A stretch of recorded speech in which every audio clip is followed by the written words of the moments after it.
Hai Sobat JDIH, selamat datang di YouTube JDIH KPU Kabupaten Indramayu. Kenalin aku, Mimin Ayu JDIH. Di sini, Sobat JDIH akan menemukan berbagai konten menarik seperti edukasi hukum dan kepemiluan, fakta menarik seputar kepemiluan, informasi regulasi terbaru yang wajib kamu tahu, hingga tips dan insight hukum yang relevan dengan kehidupan sehari-hari loh Sobat JDIH. Semua kami hadirkan untuk meningkatkan literasi hukum dan memperkuat pemahaman kepemiluan, khususnya untuk Sobat JDIH KPU Kabupaten Indramayu. Selamat menikmati tayangan siniar JDIH KPU Kabupaten Indramayu. Jangan lupa subscribe, like, komen, dan share ya Sobat JDIH. Dadah!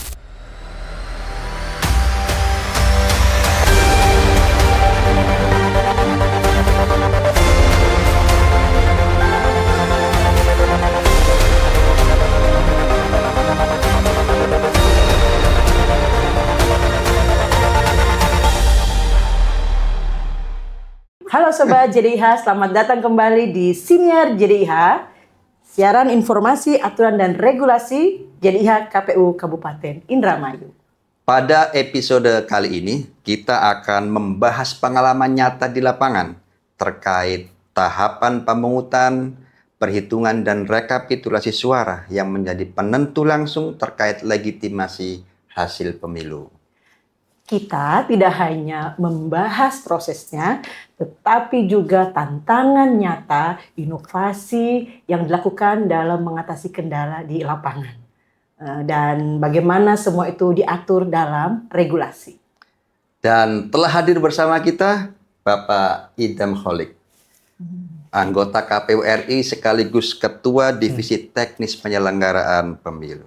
Selamat datang Pak Idam Holik. Selamat datang Pak. Gimana kabarnya Pak, sehat? Alhamdulillah, harus sehat. Nggak boleh sakit menyelenggara pemilu. Alhamdulillah.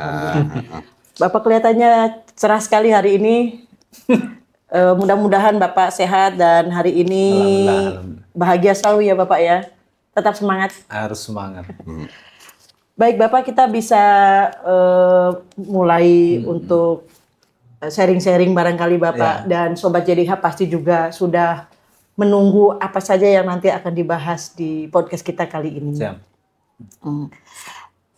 Bapak ya, barangkali sebelum kita lebih jauh, kami ingin mulai dari pengalaman Bapak dulu nih.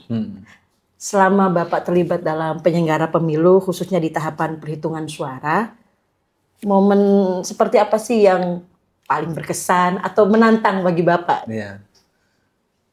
Setelah pemilih memberikan suara, itu ada dua tahapan penting ya. Yang pertama penghitungan, yang kedua rekapitulasi.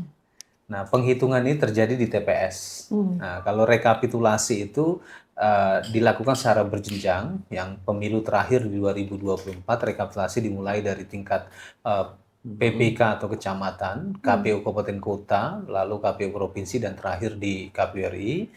Proses rekapitulasi ini berlangsung selama 30 hari. Kalau penghitungan sendiri itu dimulai jam 1 sampai dengan selesai di hari pemungutan suara.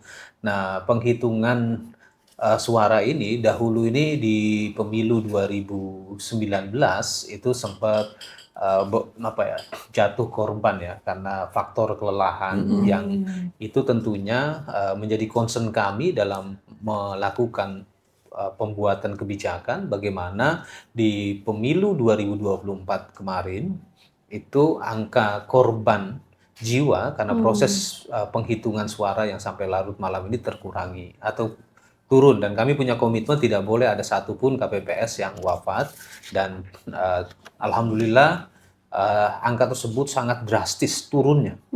Dan kemarin memang ada tidak banyak ya, tapi itu pun itu menjadi catatan kami ke depan untuk kami terus perbaiki. Itu karena faktor memang adanya kelelahan ataupun karena kecelakaan jalan. Nah, jadi proses penghitungan ini di pemilu 2024 kami kemarin persilahkan kepada KPPS untuk menyiarkan secara langsung. Nah, kenapa kami persilahkan KPPS menyiarkan secara langsung? Agar pemilih yang telah meninggalkan lokasi TPS pada saat penghitungan berlangsung dapat mengetahuinya. Gitu. Kebanyakan yang kami amati setelah pemberian suara, pemilih itu kembali ke rumahnya atau melanjutkan aktivitas pekerjaannya atau agenda-agenda lainnya sehingga pemilih meninggalkan lokasi TPS. Sedangkan di sisi lain kami meyakini pemilih juga memiliki rasa ingin tahu terkait dengan seberapa besar perolehan suara dari peserta pemilu ataupun mungkin bisa jadi caleg yang mereka dukung, dia juga ingin tahu berapa dapat perolehan suaranya. Sehingga kami kemarin kami persilahkan kepada KPPS kalau yang mau siarkan secara langsung silahkan, bagi rekan-rekan jurnalis yang mau meliput silahkan. Jadi baru di 2024 proses penghitungan suara itu basisnya keterbukaan. Harus terbuka, harus diketahui, dan bahkan kami persilahkan kepada saksi partai politik ataupun publik yang ataupun pemantau untuk memoto formulir model C hasil. Ya, untuk kepentingan publikasi dan dokumentasi. Prinsipnya proses penghitungan suara harus dilakukan secara terbuka. Semakin terbuka semakin baik, sebab seringkali ada isu-isu yang menurut saya merugikan citra lembaga ini, yang ada isu yang beredar di TPS suaranya sekian, masuk di rekap sekian. Nah, itu yang perlu kita hindari. Jadi tentunya kalau pengalaman beragam, tapi kami sebagai regulator teknis di Jakarta itu harus bagaimana mendesain sebuah kebijakan meminimalisir potensi terjadinya electoral manipulation atau electoral fraud pada saat penghitungan suara. Dan secara pribadi saya menilai dan publik juga mengakui penghitungan suara di 2024 kemarin termasuk di pilkada itu lebih baik. Baik, Bapak. Aduh, luar biasa ya. Langsung ini, Pak, terkait pengalaman Bapak selama menangani tahapan pemilu, khususnya perhitungan suara nih, Pak, di TPS. Apa kondisi nyata yang paling sering terjadi, Pak, di lapangan yang mungkin tidak terlihat oleh masyarakat, Pak? Ya, ini kan pekerjaannya maraton ya. Betul. KPPS ini faktanya walaupun di aturan formal jam 7 kerja teknis mereka dimulai dengan dimulai rapat pembukaan pemungutan suara. Tapi faktanya tidak demikian. Sebab biasanya mereka sudah ada di lokasi TPS itu setengah 6. Setengah 6 pagi, jam 6 pagi mereka memastikan bahwa lingkungan TPS itu sudah sesuai dengan apa yang menjadi SOP proses untuk kepentingan pemungutan suara. Karena kerja mereka ini maraton, apalagi pemilu serentak 5 kotak ini potensinya sampai malam. Nah, jadi saya selalu mengingatkan ya teman-teman di lapangan, khususnya rekan-rekan Polster atau KPPS ini, pastikan jaga kesehatan, ya, karena kerjanya maraton, sehingga dalam pengaturan teknis kalau sekiranya jam 12 itu ya. Jam 12 masih ada pemilih, ya tetap dilayani sampai dengan selesai. Nanti setelah selesai mereka upayakan ada jeda waktu sebentar untuk mereka istirahat. Setelah seluruh pemilih dalam daftar pemilih terlayani, dan hal tersebut juga harus dikonfirmasi kepada para saksi ya, para saksi ataupun pengawas TPS. Ya, kami persilahkan untuk ada jeda sebentar, tapi jangan terlalu lama ya, karena bagaimanapun juga secara biologis pada umumnya siang hari kita makan siang. Pastikan jangan sampai pada proses pemungutan suara pelayanan terhadap pemilih ini KPPS-nya ini masuk angin. Masuk angin dalam pengertian denotatif ya, bukan konotatif ya. Betul. Kondisi tubuh. Kalau sudah masuk angin karena lupa makan atau nggak sempat makan itu juga bahaya. Karena kesehatan KPPS adalah hal yang paling penting, dan kita harus pastikan sebagai penyelenggara, rekan-rekan di TPS sebagai garda terdepan ini harus sehat sampai dengan proses selesai. Seperti itu. Jadi kita juga harus melihat KPPS ini dalam perspektif manusiawi lah. Betul. Gitu. Oke, Mbak. Kalau terjadi kesalahan misalnya dalam proses perhitungan tadi, Pak, sebenarnya mekanisme koreksi secara regulasi itu seperti apa, Pak? Misalnya apakah ada batasan, kapan masih bisa diperbaiki, dan kapan misalnya itu masuk proses sengketa? Potensi kesalahan dalam proses penghitungan itu, pertama pada saat pembacaan. Jadi ada satu anggota KPPS yang membuka dan membacakan karena surat suaranya cukup besar, rata-rata 45 sampai dengan 50 cm dan coblosannya pun pakunya kan paku ukuran fontnya juga nggak besar ya. Nah, itu ada potensi. Ya, tapi ya kami sarankan kepada KPPS setelah dibuka dibaca, pastikan pengawas TPS dapat melihat secara langsung ataupun saksi dapat melihat secara langsung ya surat suara yang dicoblosnya itu. Nah, jadi pastikan cara membacanya tidak salah. Lalu bagaimana kalau sekiranya KPPS membacanya salah, misalnya yang harusnya itu adalah caleg nomor urut 2 tapi dibaca nomor urut 4 karena problem dari penglihatan, saksi, pengawas TPS ataupun anggota KPPS lainnya wajib seketika itu juga harus mengkoreksi. Itu. Jangan sampai itu dibiarkan begitu saja, lalu nanti akhirnya ada rekomendasi penghitungan suara ulang. Sudah kerja dari pagi hari, ya, awal pagi hari sampai malam, tiba-tiba harus dihitung ulang. Nah, sehingga kami ingatkan dan buka ruang untuk diperbaiki seketika. Terus selanjutnya pada saat penghitungan di formulir C plano dengan metode teli salah misalnya, itu harus segera diperbaiki. Harus segera diperbaiki. Begitu juga pada saat penyalinan dari formulir C plano ke formulir C hasil, itu ada kesalahan, harus segera diperbaiki. Begitu juga dalam proses capturing, uploading ke aplikasi Sirekap, itu harus diperbaiki seketika. Jangan sampai nanti diperbaikinya di momen yang berbeda. Nah, kalau diperbaiki di momen yang berbeda, itu potensinya ada muncul kecurigaan, prasangka tepatnya. Ini ada apa? Kok salah ini apa? Seperti itu. Dan itu di 2024 kemarin ada banyak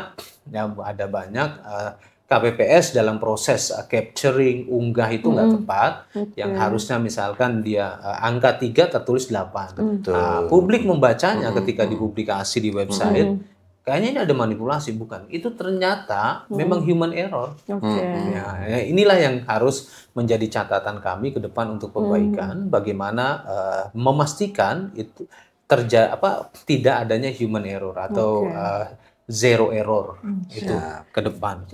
Segera diselesaikan ya. Kuncinya adalah bagaimana memilih KPPS. Nah, ini khusus untuk pembaca, penulis maksud saya, KPPS yang ditugaskan untuk membaca hasil coblosan dalam penghitungan penghitungan suara dan penulisan hasil penghitungan suara itu memiliki visibilitas, penglihatan dan pendengaran yang cukup baik. Ya, itu harus betul-betul dipastikan. Jadi dari 7 ini untuk nanti yang bagian menghitung dan menulis hasil itu betul-betul dipastikan tidak ada permasalahan atau kendala dari sisi panca indera secara fisik seperti itu. Jadi selain juga harus teliti ya Pak? Iya, harus teliti karena kami juga menyadari kalau bicara visibilitas tidak mesti yang usianya di atas 50 tahun atau di atas 45 tahun, potensinya juga di bawah 40 tahun berpotensi ada problem di visibilitas. Nah, kita pastikan bahwa mereka anggota KPPS tidak memiliki masalah dalam visibilitas atau penglihatan dan pendengaran. Betul. Baik, Pak. Tadi ada dalam kajian itu disebutkan bahwa potensi kesalahan administrasi itu disebabkan karena beban kerja yang tinggi, Pak. Menurut pengalaman Bapak, apakah kondisi seperti ini memang umum terjadi di berbagai daerah, Pak? Berkaitan dengan kesalahan administrasi akibat ketidakcermatan atau human error, berdasarkan hasil evaluasi kami untuk pemilu 2024, itu semakin kecil. Bukan berarti dari 100 TPS itu tidak terjadi kesalahan penulisan administrasi atau error human error, bukan. Tapi jumlahnya kecil sekali sekarang. Ya, tentunya ini karena memang kami komitmen untuk memperbaiki kinerja KPPS. Kita semua tahu bicara tentang citra penyelenggaraan pemilu juga dapat dipengaruhi oleh kualitas KPPS ya. Betul, Dan sebelumnya juga kita melakukan pelatihan untuk seluruh anggota KPPS ya, untuk setiap TPS-nya. Dan ya alhamdulillah, puji Tuhan, tingkat kesalahan itu semakin kecil. Betul sekali. Semakin Alhamdulillah, kecil ya. dan saya yakin teman-teman di Indramayu dapat membenarkan ini ya. Betul. Bagaimana proses pemungutan suara di pemilu serentak 2024 di Pilkada Kabupaten Indramayu kemarin. Jadi human error-nya tuh udah semakin kecil. Betul. Ya, nanti ke depan juga ini harus jadi catatan untuk terus diperbaiki Siap. sampai zero error. Siap. Baik Bapak, waduh penjelasannya luar biasa dan harapan yang sangat baik sekali karena sampai hari ini insya Allah mengarah untuk zero kesalahan administrasi itu sudah sangat dekat sekali. Pak, untuk terkait regulasi ini Pak, Ya. tahapan pemungutan dan perhitungan suara itu diatur sangat detail sekali. Kalau boleh dijelaskan ke Sobat JDIH, sebenarnya prinsip utama apa yang wajib dijaga oleh penyelenggara sesuai aturan, Pak? Ada asas dan ada prinsip dalam penyelenggaraan pemilu, begitu juga di pilkada. Dan hal ini secara eksplisit dijelaskan di dalam Undang-Undang Pemilu ya. Itu ada asas di pasal 2 Undang-Undang Nomor 7 tahun 2017 dan bicara prinsip ada di pasal 3. Dan bahkan dalam peraturan KPU juga kami menambahkan prinsip penyelenggaraan pemilu itu aksesibilitas. Karena kita komitmen untuk mewujudkan pemilu yang inklusif. Sehingga kami masukkan prinsip aksesibilitas seperti itu. Jadi penyelenggara yang baik ya penyelenggara yang sepenuhnya dapat mengimplementasi asas dan prinsip penyelenggaraan pemilu, termasuk juga dalam proses pemungutan, penghitungan dan rekapitulasi suara. Itulah kira-kira gambaran pemilu yang berintegritas yang selama ini seringkali menjadi materi pokok dalam teman-teman penyelenggara ini berkomentar atau menyampaikan kepada publik. Begitu juga publik berharap pemilunya harus berintegritas ya, kuncinya diimplementasi asas dan prinsip. Nah, kalau ini terimplementasi dengan baik ya, maka nanti kepercayaan publik juga akan semakin baik. Apalagi KPU dalam menyelenggarakan pemilu itu punya moto KPU melayani. Ya, kekuatan kita tuh servis. Dalam konteks pemungutan, penghitungan dan rekapitulasi suara, siapa yang diberikan pelayanan? Pertama, tentunya pasti pemilih yang memiliki hak pilih. Yang kedua, itu adalah peserta pemilu. Yang ketiga, tentunya publik secara luas. Nah, jadi itulah concern pelayanan. Nah, dalam proses penghitungan suara yang dilayani itu adalah peserta pemilu. Ya, peserta pemilu yang di sana juga ada rekan kita pengawas TPS itu juga harus diberikan pelayanan. Pelayanan apa? Hak mereka dalam proses penghitungan suara. Haknya apa? Dapat menyaksikan secara langsung. Seperti itu. Itu harus jadi concern. Ya, jadi menjadi penting ke depan ini untuk bagaimana semua penyelenggara pemilu, termasuk rekan-rekan kita di garda terdepan, ada PPK, PPS, dan KPPS itu dapat terinternalisasi dengan baik asas dan prinsip penyelenggaraan pemilu sehingga mereka bisa mengeksternalisasi dalam perilaku organisasi. Oke, asas dan prinsip ya Pak menuju pemilu berintegritas begitu ya. Kuncinya ada di sana. Itu. Baik Pak. Kemudian dalam praktek nih Pak, sering muncul pertanyaan dari masyarakat gitu ya. Kalau ada selisih data gitu atau kesalahan input, nah apakah itu otomatis pelanggaran hukum? Jadi sebenarnya bagaimana sih Pak regulasi itu membedakan antara kesalahan administratif dan pelanggaran? Ketika terjadi mistyping ya, misalnya mistyping atau kesalahan penulisan ataupun kesalahan dalam penyebutan dalam proses penghitungan, ya itu harus dilakukan perbaikan seketika. Nah, inilah pentingnya rekan-rekan KPPS ketika melakukan penyalinan dokumen formulir C hasil di TPS itu dipastikan akurat. Nah, kemarin di pemilu 2024 kami punya kebijakan, silahkan dikopi. Silahkan dikopi dan proses pengkopiannya harus di lokasi sehingga prosesnya dapat disaksikan oleh pengawas TPS ya dan para saksi. Nah, setelah dikopi baru ditandatanganin untuk menghindari kesalahan dalam penulisan. Tapi kalau sekiranya alat pengganda atau alat kopinya nggak ada, ya dia harus ditulis secara manual. Kemarin ya, kita siapkan seperti itu. Jadi kalau terjadi kesalahan dalam proses penghitungan harus diperbaiki seketika. Kalau misalnya begini, dalam proses penghitungan, dan penulisan dokumen hasil pemungutan suara, ternyata masih ada human error. Misalnya dari sisi penjumlahan, yang harusnya jumlahnya 8, ini ilustrasi saja, tapi ternyata ditulis 7, berarti kan ada kesalahan penghitungan. Nah, itu harus diperbaiki pada saat rekapitulasi. Tapi kalau sekiranya penggunaan aplikasi Sirekap oleh rekan-rekan KPPS itu berjalan dengan baik, maka kesalahan itu akan diketahui seketika itu di TPS. Oh, ternyata setelah dibaca oleh sistem aplikasi Sirekap ini, ternyata ada penjumlahan yang nggak tepat. Karena dia kan basisnya itu kan sistem informasi. Nah, seperti itu. Itu harus diperbaiki. Nah, jadi penggunaan aplikasi Sirekap dalam proses pemungutan dan penghitungan suara di TPS ini dalam rangka bagian dari pengecekan atau memastikan akurasi penulisan dokumen hasil pemungutan suara. Seperti itu. Nah, kalau sekiranya pada saat rapat rekapitulasi di tingkat PPK ada kesalahan penulisan sehingga berdampak pada jumlah suara maupun jumlah data penggunaan dokumen surat suara tidak tepat, pada saat rekapitulasi di tingkat PPK atau kecamatan, ini harus diperbaiki. Jangan sampai kesalahan ini terus ke atas. Nah, di tingkat provinsi misalnya pada saat rekapitulasi harus hitung kotak. Prinsip rekapitulasi itu kalau ada kesalahan itu turun ke satu tingkat di bawah. Nah, kenapa kami titik tekannya di tingkat kecamatan agar pada saat itu juga dapat dibuka kotaknya. Jangan pada saat rekapitulasi di tingkat provinsi buka kotak. Iya, betul. Kan nggak nyambung ini. Itu. Dan ya saya berharap teman-teman tentunya rekan-rekan KPU Indramayu lah yang paling tahu untuk cakupan kerja di Indramayu, mohon pastikan itu kalau sekiranya ada problem kemarin ya itu harus dijadikan bahan rekomendasi perbaikan di kemudian hari di pemilu mendatang. Siap.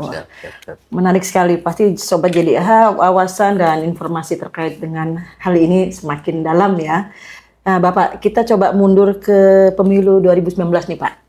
Nah, di mana saat itu beban kerja sangat tinggi dan dengan 5 jenis surat suara. Dalam pengalaman Bapak, apa pelajaran paling besar dalam situasi itu? Ya, tentunya bicara tentang penyelenggaraan pemilu di Indonesia, kita harus pastikan human resources kita, sumber daya manusia. Kenapa? Karena pemilu kita itu belum sepenuhnya terotomatisasi, belum sepenuhnya menggunakan alat teknologi. Di beberapa negara ada yang sudah menggunakan electronic voting, ya sudah menggunakan vote counting machine misalnya. Di kita kan tidak, artinya masih banyak menggunakan tenaga manusia. Nah, jadi human resources inilah yang harus diperhatikan. Itulah kenapa kami dalam membuat kebijakan itu harus berorientasi memastikan bahwa KPPS yang direkrut dan terlibat dalam proses pemungutan penghitungan suara harus dalam kondisi sehat. Tidak sekedar sehat, tapi dia memiliki kecakapan dalam bekerja. Nah, kecakapan baik dalam memberikan pelayanan, dalam hal ini komunikasi, kemampuan membaca, menulis, terus juga tertib aturan, itu penting. Ini kecakapan yang harus dimiliki oleh mereka. Sehingga dalam proses rekrutmen KPPS, kami selalu berpesan kepada rekan-rekan KPU Kabupaten Kota, mohon lakukan seleksi.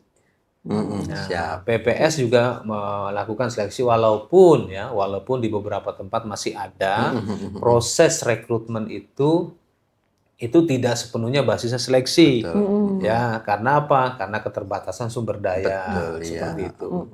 Tapi kita pastikan yang menjadi bagian dari KPPS itu harus betul-betul orang yang memiliki integritas atau profesionalitas dalam bekerja. Karena ini tidak sekedar pada persoalan citra penyelenggaraan pemilu, tapi legitimasi hasil pemilu. Seperti itu. Dan ini akan berdampak pada bagaimana nanti ke depannya kualitas demokrasi secara makro ya. Jadi pekerjaan kita ini sangat penting dalam konteks indeks demokrasi. Seperti itu. Jadi kalau penyelenggaraan pemilunya baik, ini akan memberikan kontribusi penting dalam indeks demokrasi dalam tataran yang lebih luas. Seperti itu. Profesional dan integritas itu penting sekali ya, Iya, Pak ya. kunci menjadi kunci Baik, ya. Pak ya. Pak, menurut kajian nih disebutkan bahwa adanya fenomena sebagian petugas KPPS itu menganggap tugas selesai setelah perhitungan manual. Tapi secara regulasi, sebenarnya apakah digitalisasi atau pelapor itu merupakan bagian wajib dan tugas dari KPPS, Pak? Rekan-rekan KPPS ini kan bekerja dalam rentang waktu 1 bulan. Betul, Pak. Ya, sejak mendapatkan SK sampai dengan berakhirnya masa pekerjaan itu 1 bulan. Betul. Sehingga rekan-rekan KPPS dalam proses rekapitulasi di tingkat kecamatan itu dilibatkan. Betul. Ya, itu dilibatkan. Jadi digitalisasi dan perhitungan manual itu menyatu, Pak, sebenarnya. Menyatu, apalagi memang kita wajibkan menggunakan aplikasi Sirekap. Betul, iya. Gitu. Jadi tidak sekedar memahami, memberikan pelayanan, penghitungan suara, penulisan dokumen secara manual lalu selesai, enggak juga. Prinsipnya rekan-rekan KPPS diharapkan dapat bekerja secara aturan ya, secara aturan dalam artian tidak sekedar prosedural, tapi bagaimana aturannya dapat terlaksana dengan baik, karena rekan-rekan KPPS itu punya tugas mulia melayani pemilih menggunakan kedaulatannya. Betul sekali. Setelah kita tadi mundur ke pemilu 2019, Pak, kita coba juga masuk ke pemilu pilkada 2020, Pak. Iya. Itu kan saat itu ada tantangan pandemi dan teknologi sekaligus. Nah, ini tentunya ada banyak hal yang menjadi PR begitu. Nah, bagaimana regulasi menyesuaikan kondisi darurat seperti itu, tetapi tetap harus menjaga integritas hasil. Ya, penyelenggaraan pemilu atau pilkada di tengah pandemi tentunya dia harus ditangani secara spesial ya. Spesial yang di sini berdasarkan fakta yang pernah terjadi di 2020 karena waktu itu adalah pandemi COVID-19, maka tentunya harus berdasarkan pada protokol kesehatan. Ya, jadi protokol kesehatan itu yang harus dipedomani betul oleh rekan-rekan KPPS dan pemilih. Karena hanya dengan cara seperti itu. Dan kalau kita lihat bagaimana penyelenggaraan pemilu lokal, pemilu nasional, dan referendum di beberapa negara itu banyak yang ditunda, banyak yang di-cancel. Tapi Indonesia itu tetap jalan di tahun 2020 dan ya dari sisi tingkat partisipasi juga luar biasa. Bisa mendekati capaian target partisipasi pada waktu itu ya, hampir mendekati 75%. Iya, malah tinggi ya. Nah, tinggi sekali waktu itu di tengah pandemi ya, dibandingkan negara-negara lain yang harus menunda. Artinya apa? Kita nih sudah punya modal sosial, punya modal sosial yang sangat kuat. Penyelenggaraan pemilu atau pilkada di tengah pandemi saja berhasil. Ya, artinya kita nih sudah tidak boleh merasa bahwa kita nih nggak punya kompetensi penyelenggaraan pemilu yang demokratis di tengah pandemi, nggak boleh. Kita sudah punya modal sosial. Dan saya seringkali di forum-forum internasional sampaikan, kami ini penyelenggaraan pemilu dengan jumlah pemilih yang sangat banyak. Di 2024 kemarin itu 204,8 juta. Ya, karena negara kita adalah negara besar ya. Kalau kita menggunakan pendekatan populasi pemilih, kita nih kategorinya negara ketiga. Yang pertama tentunya India ya, karena populasinya itu 995 juta pemilih. Amerika itu sekitar 280 juta pemilihnya. Kita 204,8 juta ya. Tapi ada satu kelebihan atau pembuktian bahwa kita negara demokrasi yang kuat. Kita menggunakan sistem pemilu menggunakan sistem pilkada langsung. Hmm. Itu. Dan tidak sekedar itu, pemilu kita, pilkada kita one day election. Serentak. Diselenggarakan secara serentak dalam satu hari. Dan kita mesti ingat kita negara kepulauan. Tapi alhamdulillah dari pemilu ke pemilu, dari pilkada ke pilkada, semuanya berjalan dengan baik. Itulah kenapa ada banyak negara-negara yang ingin belajar Indonesia, ya, karena Indonesia menyelenggarakan pemilunya satu hari, one day election. Di beberapa negara yang tadi saya sebutkan itu bisa 3 bulan, bisa 7 minggu, gitu loh. Tapi kita one day election. Luar biasa tantangannya ya. Iya, dan ini harus menjadi kebanggaan kita ya sebagai warga negara. Ternyata kita mampu buktikan menyelenggarakan pemilu dengan populasi yang pemilih sangat besar, terus juga dengan keragaman geografis ya, nggak semuanya daratan. Betul. Ada juga kepulauan dan bahkan kita punya doktrin laut itu menyatukan, bukan memisahkan. Karena negara kita adalah negara kepulauan kan. Ya, Indramayu saja punya pulau, walaupun di sana informasinya belum ada pemilih. Iya, betul sekali. Iya, Baik Bapak ya, terima kasih luar biasa kerja-kerja penyelenggara pemilu sehingga berjalan lancar dan sukses walaupun di tengah pandemi kemarin. Ya. Baik Bapak, ini terkait isu yang sering terjadi dan menjadi perhatian publik Pak. Ini terkait Sirekap. Dalam praktik di lapangan, kendala seperti server down atau jaringan terbatas itu cukup sering terjadi Pak. Kalau dalam kondisi seperti ini, itu secara regulasi mana yang menjadi rujukan utama Pak? Apakah digital atau hasil manual?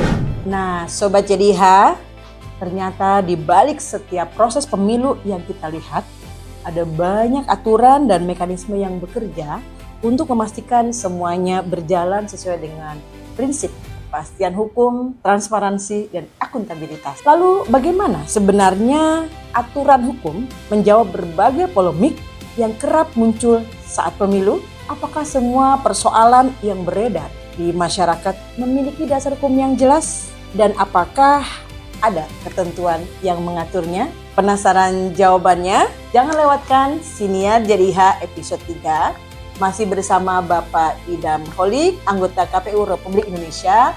Kita masih akan diskusi lebih seru dan mendalam seputar hukum dan kepemiluan. Jadi jangan lupa saksikan Siniar JDIH KPU Kabupaten Indramayu episode 3 hanya di kanal YouTube JDIH KPU Kabupaten Indramayu.